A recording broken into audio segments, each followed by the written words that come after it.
Hello! Hi! Welcome back to my channel. So, ఈరోజైతే నేను మీకు ఈ వీడియోలో ఒక 2 రెసిపీస్ అయితే షేర్ చేద్దామనుకుంటున్నాను. సో, వీడియోనైతే స్కిప్ చేయకుండా కంప్లీట్‌గా చూసేయండి. సో, నా ఫస్ట్ రెసిపీ వచ్చేసి బనానా కేక్‌ని ఈవినింగ్ స్నాక్స్ లాగా చేస్తున్నాను.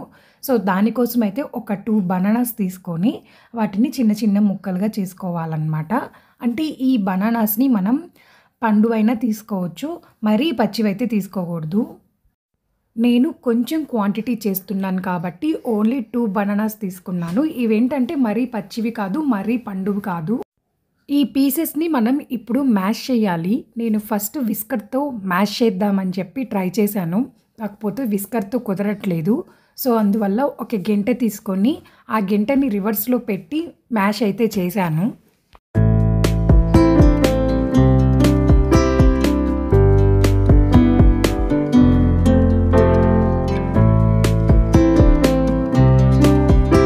ఇలా మ్యాష్ చేసిన తర్వాత ఒక హాఫ్ కప్ బటర్ అయితే మీరు వేసుకోవచ్చు. లేదంటే ఒక హాఫ్ కప్ ఆయిల్ అయినా వేసుకోవచ్చు. ఆయిల్ వచ్చేసి ఫ్లేవర్‌లెస్ ఆయిల్ అయితే వేయాలి. పీనట్ ఆయిల్ అయితే అస్సలు వేయకూడదు.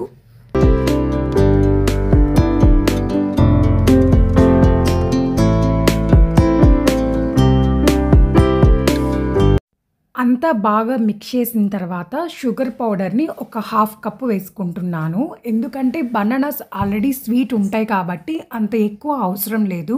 మీరు స్వీట్ చెక్ చేసుకొని కావాలంటే ఇంకొంచెం షుగర్ పౌడర్‌ని యాడ్ చేసుకోవచ్చు.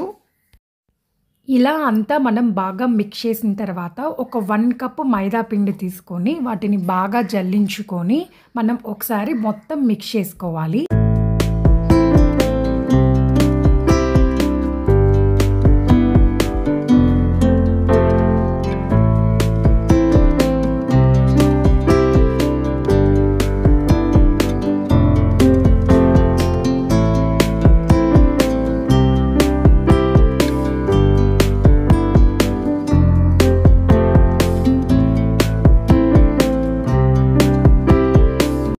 ఇలా మిక్స్ చేసిన తర్వాత ఒక half spoon baking soda and 1 spoon baking powder అయితే వేసుకోవాలి.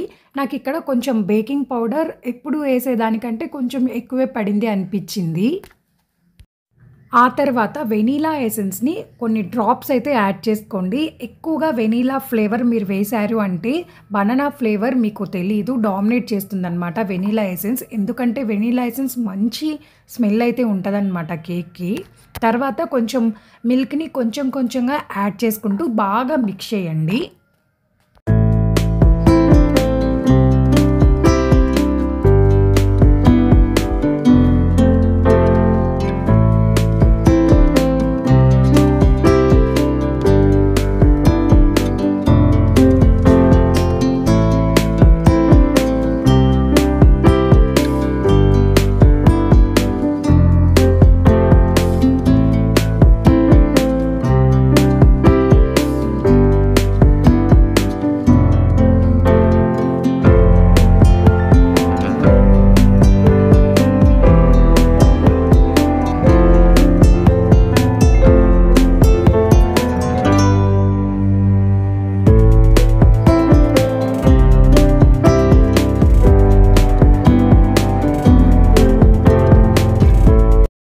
సో, ఇప్పుడు బ్యాటర్‌ని ట్రాన్స్‌ఫర్ చేసుకున్న బౌల్‌ని మైక్రోవేవ్‌లో అయితే నేను బేక్ చేసుకుంటున్నాను. నేను ఫస్ట్ ఒక 5 మినిట్స్ అయితే పెట్టుకుంటున్నాను.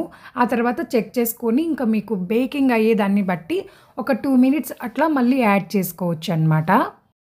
కేక్ అయితే టోటల్‌గా 7 మినిట్స్ అయితే టైం పట్టింది నాకు. బట్ నాకేంటంటే బేకింగ్ పౌడర్ కొంచెం ఎక్కువ పడటం వల్ల కొంచెం పైన కొంచెం ఉబ్బినట్టుగా వచ్చింది. బట్ టేస్ట్ మాత్రం చాలా బావుంది.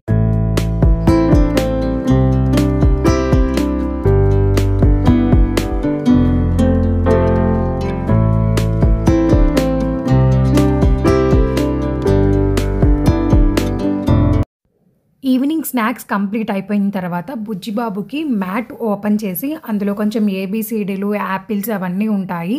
సో, అవన్నీ చూపిస్తున్నాననమాట. రోజు కొంచెం మనం అలా కాసేపు చూపిస్తూ ఉన్నామంటే వాళ్ళకి అర్థమైపోతది అండ్ నేర్చుకుంటారు కూడా.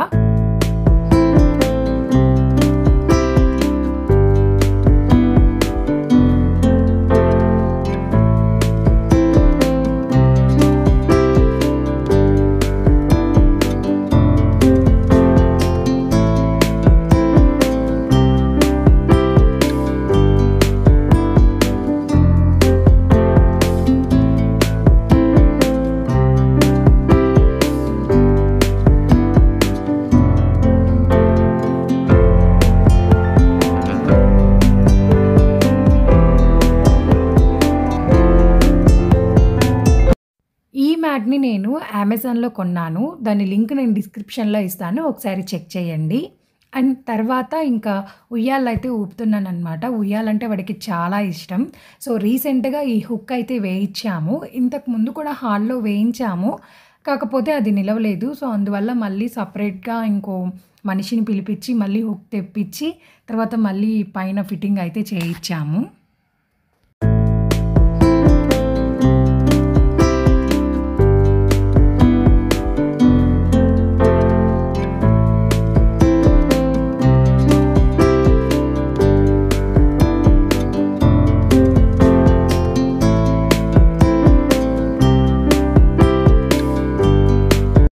అండ్ ఇంకా డిన్నర్ టైమ్ వచ్చేసింది కాబట్టి ఒక కర్రీ అయితే ప్రిపేర్ చేస్తున్నాను. అదేంటంటే దొండకాయ, ఉల్లి కారం. ఇది ప్రతి ఒక్కరికి నచ్చుతుంది. అసలు దొండకాయలంటే ఇష్టం లేని వాళ్ళు కూడా ఈ కర్రీని ఇష్టంగా తినేస్తారు. సో, దానికోసం అయితే దొండకాయల్ని చిన్న చిన్న పీసెస్ చేసుకోవాలి. మరీ చిన్నవి అవసరం లేదు. తర్వాత ఆనియన్స్, కొంచెం జీలకర్ర, కొంచెం ఎండుమిర్చి అండ్ కొంచెం ధనియాలు, తర్వాత కొంచెం చింతపండుని మనం నానబెట్టుకొని రెడీగా ఉంచుకోవాలి. ఇప్పుడు మనం ఒక ప్యాన్ అయితే పెట్టేసుకొని పొయ్యి మీద, ఆ ప్యాన్‌లో మనం ఇప్పుడు చెప్పాను కదా నేను ఆనియన్స్ అన్నీ. సో, అవన్నీ కూడా మనం కొంచెం ఆయిల్ ఏసుకొని కొంచెం బాగా ఫ్రై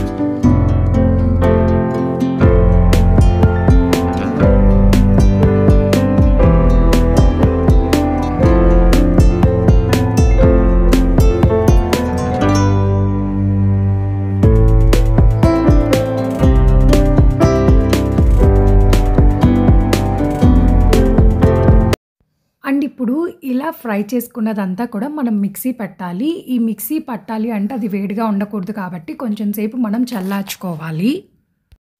ఈలోగా మనం ఏం చేయాలంటే మళ్ళీ కొంచెం ఆయిల్ ఏసుకొని దొండకాయ ముక్కల్ని బాగా ఫ్రై చేసుకోవాలి. మీరు తీసుకున్న దొండకాయలు లేతవనుకోండి చాలా త్వరగా ఫ్రై అయిపోతాయి. ఈ దొండకాయల్ని మరీ హై ఫ్లేమ్‌లో వేగించకూడదు. అలా అని మరీ లో ఫ్లేమ్‌లో వేయించుకోకూడదు. చాలా టైం పడుతుంది. సో, మీడియం ఫ్లేమ్‌లో పెట్టుకొని మనం కలబెడుతూ ఉండాలి. ఇది ఫ్రై అయ్యేలోగా నేను ఇందాక మనం చల్లార్చుకోవాలి అని చెప్పాను కదా! సో, అది కొంచెం వాటర్ యాడ్ చేసుకొని పేస్ట్ లాగా చేసేసుకున్నాను.